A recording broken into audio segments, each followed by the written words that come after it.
I would like to say a couple words by Negeh to Aguch, Aguch Chabad, that I found in a letter written by the Rashag, printed in הקריאה והקדושה. הקריאה והקדושה was officially published in the 40s, and it was published by Aguch Chabad. It was published, and it had memoriam from the Rebbe, and it had articles on Chabad, many articles had different names. It was not real names, Rav Meir, or what should I say, Ben Yisrael. There was sometimes, there's an article there of Rav Tulushkin. So on Shvat, the month of 1941, the periodical from הקריאה והקדושה, you could read it yourself, the article. So the Rashag is writing an article, the Badaitung von der Aguch Chabad Weltorganisation. What does it mean, the Chabad organization? And he says in this article that the Chabad organization starts from the Alter Rebbe, and every Rebbe took lead. And through this organization, whatever they needed, the tzavasho, whatever, when they needed money for shuls, when they needed money to help the klal and the individuals, and it was enough that the Rebbe said something, and the Chassidim made it happen. Later, they had a need to collect dues, and he says there that the Alter Rebbe was very organized, and if he needed for something to collect money, whether it's I'm saying for Israel or for shuls, and basically that Chassidim were not comfortable and were not able to daven with the misnagdim and other places, so they couldn't do their minhagim. So this was the tafkid of Aguch Chabad, basically, that he says is basically since the Alter Rebbe started that to open up shuls for them and strengthen them. That was their tafkid, and he says that. Before they didn't call it in a formal name, but this was the tafkid from the organization. It didn't have to be formal.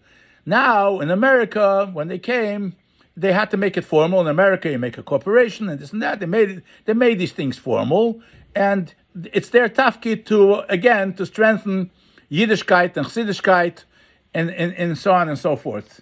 And in the middle of this letter, he says something very interesting. He says that there were certain individuals oft ist gekommen zu kämpfen von ihm wenig euch. That there was not only struggles from the outside, there were struggles from the inside. Wenn zum Beispiel gewisse Yechidim kriegen ein Monopol von Einmann und Steuerung, die bewusste Korruption, I think some type of corruption payment or something, that certain individuals took advantage of this organization, and they not only didn't use it for what it was meant to help others, they themselves line their pockets. Und pflegen dabei profitieren und unterdrücken den Mariman. They profited from it by taking from the poor. Dan is the Rebbe Aruis mit der Rirende Azhore, as kein Joche oder die Chidim so wegen das zu tun. The Rebbe came out with a very strong proclamation, whatever you call it, that no individual or individuals, more than one individual, should not even attempt to do something like this. Und hat gefordert, als Kehila allein soll lieber nehmen die Arbeit und non finden sie mit Yesher und Rachmim. That the community itself should take it over, and they should continue on with it, with Yesher, to be straight and with kindness. In other words, to make it very simple, here in Crown Heights, in Lubavitch, we don't need Aguch Chabad to build for us a shul. Especially after all these years, they didn't let us build. Here in Crown Heights, we have a big enough community and enough people, and also Chassidim in the whole world will contribute to build the shul and to broaden the shul and to do everything with that to do. And if they want to help, he says in the middle of the letter, it expanded and broadened to the whole world. I go to Siddur Chabad. There's other places they can help found. Like, for example, there were many, many shuls who went out of business in the Bronx and in East New York, and they gave it to Aguch Siddur Chabad. There's a lot more, many shuls written on the name of Aguch Siddur Chabad. It has involved millions of dollars. I know one younger man who's in the Bronx that Krinsky took him out to it was all dilapidated shul and the house next to it, and he built it over, and he built a community, and that shul was given to the Chabad because they didn't want to hold it anymore. So instead of selling it to Goyim, unfortunately, we know what happened in East New York and all these places where hundreds and hundreds of shuls were sold out to churches, Rahman al-Islam, and who knows who took the money and what happened to it, but that's not my business. My business is to say that there's many, many donations that people give, properties and Yerushas to organizations like Kohos or Aguch Siddur Chabad, and who knows where all these buildings and money are. Some they gave over to their children, and the children sold it and made millions. We know that for a fact. But this is their business. They can do whatever they do with the money they got from Yerushas and the nations and so on. So it's not our business. But here in 770 in Crown Heights, not only we don't need them, we have to get rid of them. Just like he says over here, certain individuals who are taking advantage of the poor people and for the call, for the general call. Read the letter in the Akriya VaKdusha. I don't have to even interpret anything. And this is the case over here. The community has to take it over. The community has to run it. The community has to build it. And they made us trouble all this time. They should not have a hand and foot in it at all, even as a compromise.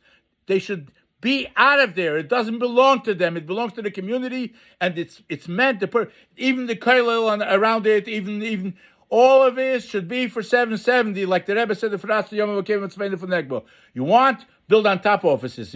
We need 3-4 Viber shuls because there's not enough places for the ladies. And the bottom line is, people are getting almost killed over here on Rosh Hashanah and Yom Kippur, where thousands of people come. You can't even breathe. The old people for sure can't go in, and even the young people. Every year is a nest that somebody doesn't get killed. So this is by the charter, written by the magazine of Aguch Siddur Chabad. It tells you exactly what its purpose is. So please put pressure on whoever can that they should not be involved anymore. We could appoint committees, and we could take the shul, and we could build it, and we could make it, and we could enhance our community. We don't need them. Let them go where others are not there, and let them at least not mix into places that don't want them and don't need them. It became a machla today that so many shluchim and official people in official capacity don't let anybody else do. The Rebbe said anyone could be a shliach. Somebody can appoint someone for a shliach, or they can appoint himself for a shliach. There's not enough shluchim. There could be another thousands of shluchim, and they save it for their own families and for their own pockets and for their own wealth. This has to stop, or else go somewhere else, but not in this community. Our community doubled, tripled, and we need to. We could take care of ourselves of all these things. We need to have fair elections. These gaboim and the shul, the Rebbe also was miyasid it. He said, "I'll pay ani mikol hasakai. I will stop everything. I will see that there will be elections." Why wasn't there elections for when it was supposed to be elections? I don't know, but there has to be elections for gaboim, for a rav, for vadakol. Enough already with this individuals running us into the ground. Enough. Thank you.